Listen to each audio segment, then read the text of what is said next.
Welcome to the Accountancy Learning AAT Sample Paper Debriefs.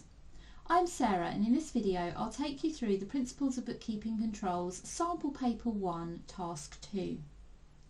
So Task 2 is about reconciling control accounts. The balance on the Receivables Ledger Control account will appear in the year-end trial balance. It is important to reconcile this to the Receivables Ledger. Identify which one of the following statements is a reason for completing this reconciliation. So let's have a look at our options one by one. The Receivables Ledger is always more accurate than the Receivables Ledger Control account. So this isn't necessarily the case. Both of them need to have postings put in, and both of them can have postings omitted or duplicated or entered incorrectly. So it's not more accurate. Errors in either the Receivables Ledger or Receivables Ledger Control account can be identified and corrected. So this is correct. So when we've got a Receivables Ledger Control account balance and a list of receivable ledger balances, we can check that they match, and if they don't, it signifies that there is an error in one or both of them, and therefore we can correct them. So we have our answer there, but we will just have a look at the final two. The Receivables Ledger can be deleted once it has been reconciled, which helps keep record keeping simple. So we wouldn't be deleting the Receivables Ledger. It's a list of what each individual customer owes us.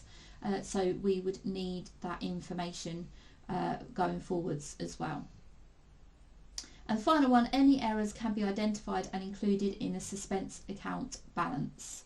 So we would include any difference from the Receivables Ledger Control account if it affected the trial balance, but between the two it wouldn't go into our suspense account. So not between the Receivables Ledger Control account and the Receivables Ledger. It's only when there's an imbalance in the trial balance or that we use the suspense account. You work in the accounts department at Cakes for You Limited. You have been asked to reconcile the balance on the Payables Ledger Control account to your supplier's report. So now we're working on payables.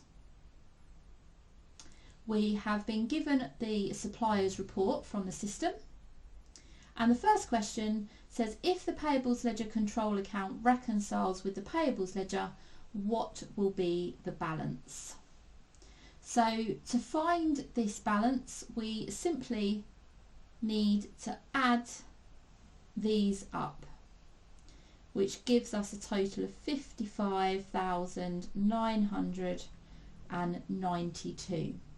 So this is going to be the balance of the Payables Ledger, so all the individual suppliers there, add all of those up to get 55,992.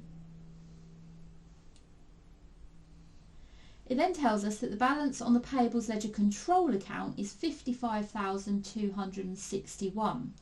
And remember, our balance was 55,992. Then we've got to complete the following statement. The Payables Ledger Control account is, and we need to put a number in there and then choose less or more than the Payables Ledger.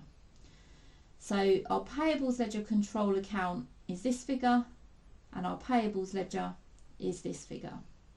So the difference between the two is £731. And we can see that the Payables Ledger Control account is lower than the Payables Ledger. So we would select less.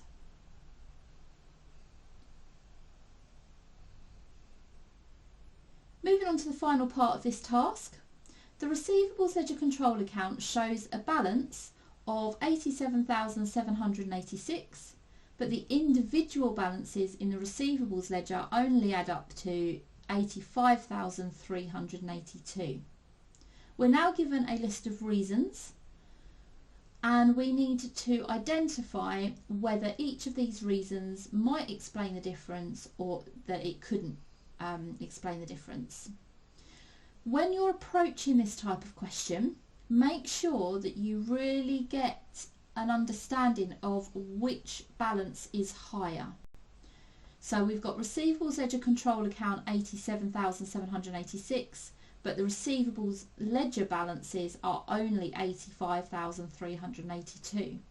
So our receivables ledger control account is the higher balance.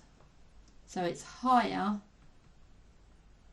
than the receivable ledger. This will then help us as we work through each of these.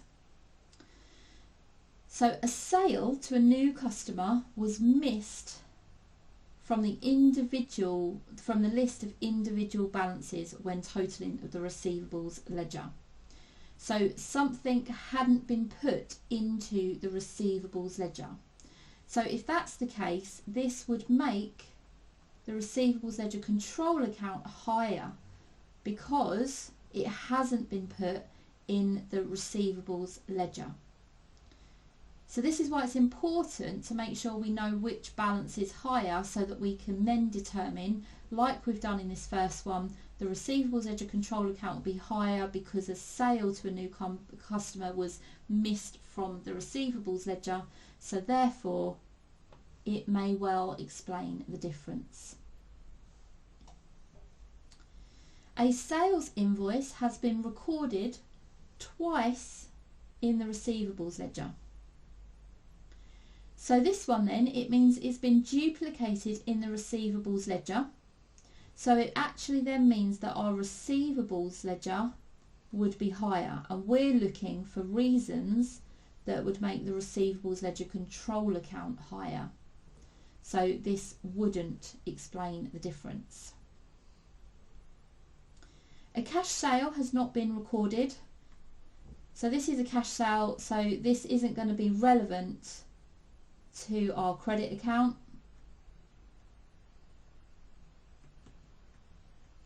So this isn't going to explain the difference. We don't record our cash sales in our credit account, so we're not going to have anything in our control account or in our receivables ledger. So that wouldn't explain the difference. A transposition error was made when initially recording a sale in the day book. So at the initial point of that sale being recorded, a transposition error happened. So the numbers have been switched round. So that means that this error would have been the same in both the control account and the receivables ledger. That same figure, although the figure was wrong, that same incorrect figure will have been put into both. So therefore it wouldn't explain the difference. And then finally, a discount allowed to a customer has been recorded twice in the individual customer account in the receivables ledger. So discount allowed is going to reduce the amount that's owed.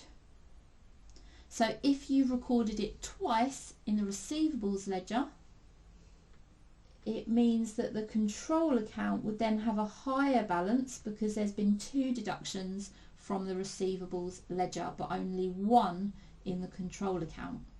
So therefore that may explain the difference. That brings us to the end of task 2.